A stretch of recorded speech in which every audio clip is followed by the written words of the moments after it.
While the young woman, Ms. Butler, was not an SC State student, this tragedy has deeply affected our students and will helping them work through the trauma. The second shooting victim was also not a student here at South Carolina State University. We continue to pray for his full and speedy recovery and for his family. The one individual arrested so far by SLED for presenting and possessing a firearm is also not a student at South Carolina State.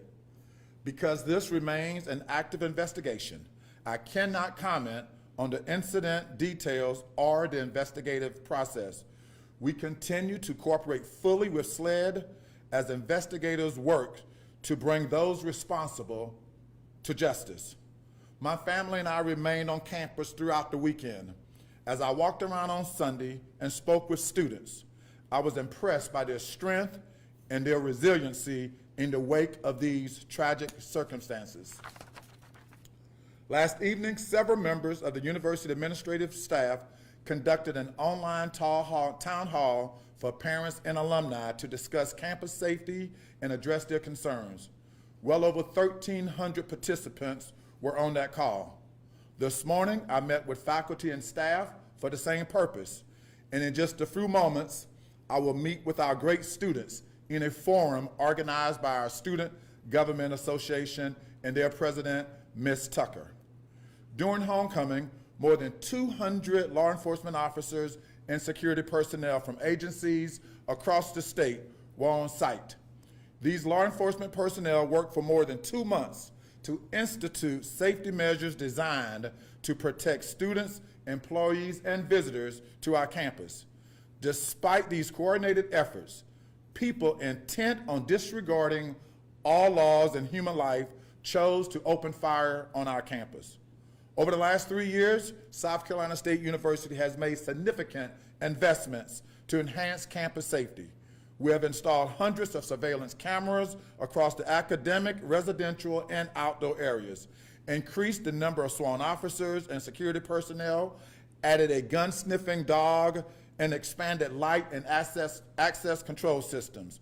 All of these measures continue to remain in place. I want to ensure students, parents, and families that the safety of our campus community remains my highest priority. We continually review and improve our security operations in partnership with SLED, local law enforcement, and other professional security experts. We also recognize that this incident has taken an emotional toll on many members of the Bulldog family. Counseling and support services are available to students throughout the Counseling and Self-Development Center and to employees through the Employee Assistance Program. We will continue taking every step necessary to protect our students, employees, and visitors to South Carolina State University. We will ensure that this campus remains a safe, caring environment where learning and growth can thrive. Thank you. The President will now accept a few questions. Please raise your hand and state your name. Eric Rush from WIS News here. I want to ask a couple of questions here. The first one, was there a question on security as far as the lack of officers at Eugenie, and more specifically with 200 officers being there, was there a plan to have them specifically at the dorms in this moment, or was that not discussed? No, the 200 officers was spread throughout the entire campus, from each gate all across the campus. So again, the 200 officers were stationed throughout the entire campus. One follow-up question I have. There were 5 guns recovered from the visitors on the tailgate lot or throughout campus prior to that shooting. Is there any commentary as far as that's concerned? We're still going through that. We're still looking for all of the details on that, working with our local law enforcement experts on that. And sir, can you clarify the 2 locations where the shootings actually occurred? I know you can't get to specifics with the investigation, but can you clarify exactly where the shootings happened? One was in the vicinity of Eugenie Suites. The other was in the vicinity of Poplar Hall. President Conyers, one follow-up question for me as it pertains to the Chief of Public Safety's comments last month before the General Assembly about the need for more officers on campus. And then following this situation, how do we plan to kind of address that as he went before state legislature asking those questions? Sure.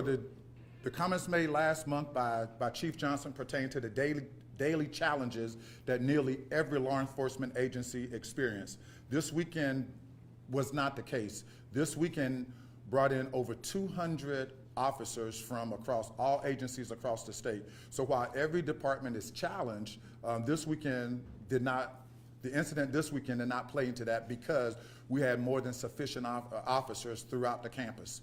Moving forward, Hi, I'm Martha Rose Brown, the Times and Democrat. Yes, ma'am. I was on the call, or the town hall that you had last night, and you mentioned that there are some improvements that will be made, including putting a substation at Eugenie Suites. Would you talk about that a little bit, please? Sure, yes, ma'am.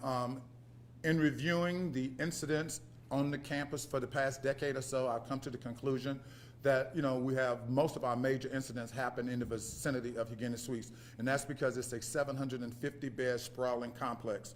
There has been talk for a while before my arrival to placing a substation in the vicinity of Eugenie Suites. I walked the grounds on yesterday with key personnel. I found a location that would suffice without bringing in a kiosk.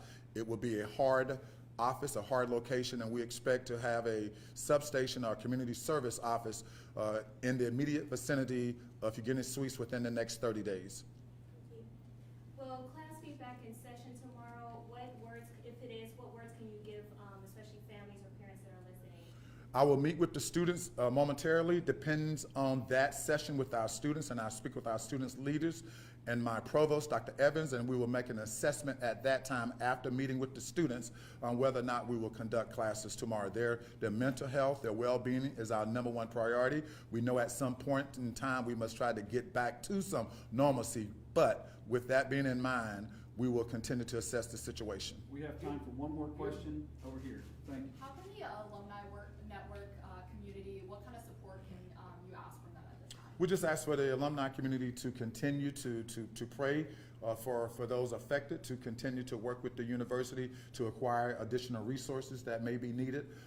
Those are the things that we're asking for alums at this time. Thank you very much. Thank you very much. Thank you. I was just gonna ask how. The press conference has concluded. Thank you very much. Thank you. Thank you.